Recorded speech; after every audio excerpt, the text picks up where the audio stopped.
안녕하세요. 반갑습니다.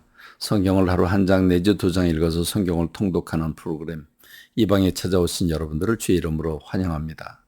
성경을 세 장 내지 네 장을 읽으면 1년에 일독하게 됩니다. 그러나 성경을 하루 한 장 내지 두 장을 읽으면 성경을 한 3년은 읽어야 일독을 하게 될 것입니다. 그러나 그럼에도 불구하고 성경을 깊이 볼 수 있는 장점이 있기 때문에 성경을 하루 한 장 내지 두 장 읽고 있습니다. 세 장, 네 장 읽으면 읽기 바쁘지요. 그래서 성경을 천천히 읽으면서 깊이 묵상하는 시간을 갖고자 하는 겁니다. 오늘은 민수기 20장에 나오는 사건을 함께 좀 깊이 살펴보기를 원합니다. 미리암이라고 하는 모세의 누이가 가데스라고 하는 곳에서 죽어서 장사를 지내게 되지요. 자, 그런데 그곳에서 한 사건이 생기게 되는데 이스라엘 백성들이 물이 없어서 거기서 하나님 앞에 원망하는 사건이 생기게 됩니다. 이스라엘 백성들의 그 삶의 역사는 한마디로 말하면 원망과 불평의 역사라고 해도 과언이 아닐 것입니다. 왜 그렇게 원망하고 불평할까요? 우리 인생이 그렇습니다. 여러분 생각해 보면 우리 인생이 기뻐하고 감사하는 날이 많습니까? 힘들다고 아파하고 원망하고 불평하는 그런 일들이 더 많습니까? 돌아보면 우리 인생이 그렇습니다.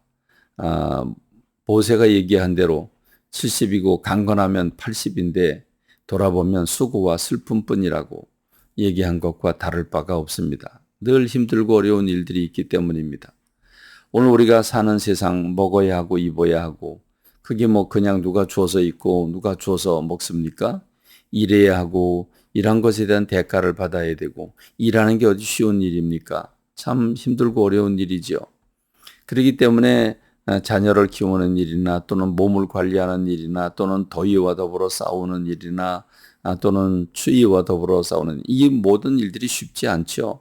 그러다 보니까 힘들고 어려워서 꺼이꺼이 할 때도 있고 아파 힘들어 할 때도 있고 원망하고 불평할 때도 있습니다.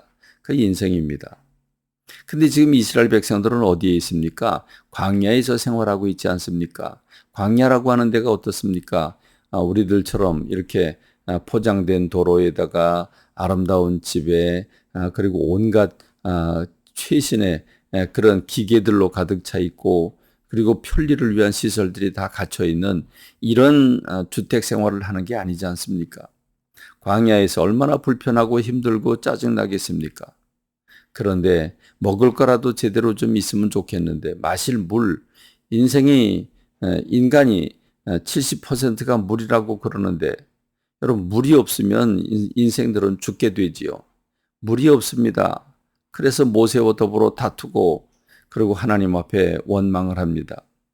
여러분 너무 힘들다 보니까 물이 없어서 맥이 빠져서 이제 막 헐떡거리게 되니까 원망과 불평이 입에 걸리게 된 겁니다. 그렇습니다. 너희가 어째서 애굽에서 잘 살고 있는 우리를 불러내서 이 광야에서 죽게 하느냐?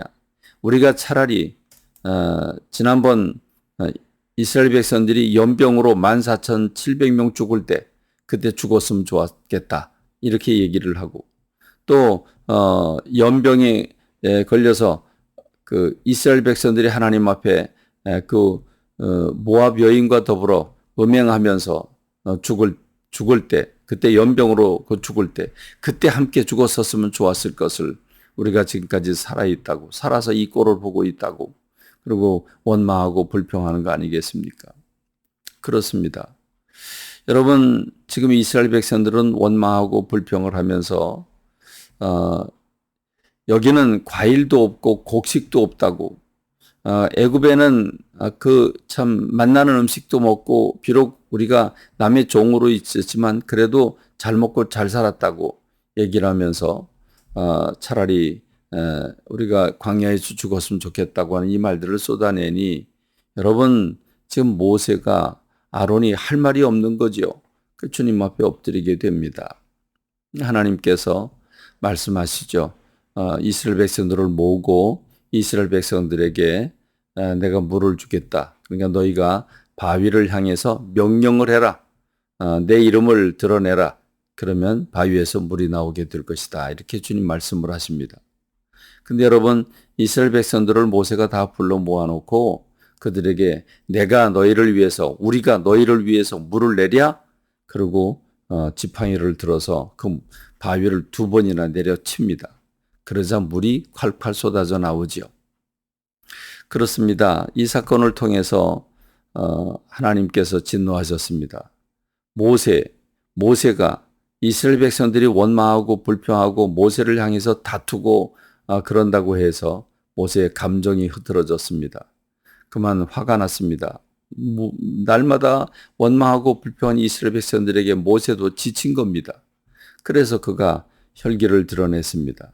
그 사건으로 인해서 하나님은 모세와 아론에게 너희는 가나안 땅에 들어가지 못한다라고 청천벽력과 같은 명령을 내리시게 됩니다. 그리고 아론이 호르산에 올라가서 거기서 죽게 되지요. 그렇습니다. 그래서 아론의 아들 엘리야살에게 그 제사장 직분을 넘겨주는 그런 사건이 일어나게 됩니다. 여러분, 이스라엘 백성들이 원망을 합니다. 백성들이 원망을 하면 지도자도 함께 무너지게 된다는 사실을 알아야 합니다. 우리나라 전체가 불평공화국 같은 생각이 듭니다. 감사하는 일이 없습니다. 외국 사람들이 우리나라에 와서 보면 천국인데, 근데 정작 대한민국 사람들은 우린 불행하다고 생각하고 있고, 날마다 싸우고 있고, 불평하고 있고, 원망하고 있습니다. 참 가슴 아픈 일이 아닐 수가 없습니다.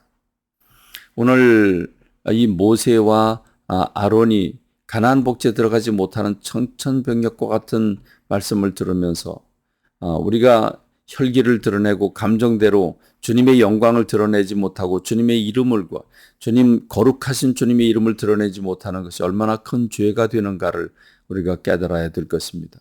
교회도 마찬가지입니다. 교인들이 원망하고 불평하는 삶을 살면 목회자도 함께 넘어진다는 사실을 여러분 기억해야 될 것입니다. 이스라엘 백성들이 이제 지름길로 가려고 에돔 왕에게 요청을 하지만 에돔 왕이 거절을 합니다. 이것은 후에 또 다른 이제 불평거리를 만들게 되죠. 이 에돔의 선조는 에서입니다. 에서와 야곱은 형제 국가입니다. 형제 국가면 서로 길을 열어줘야 되는데 이 형제가 잘 아시지 않습니까?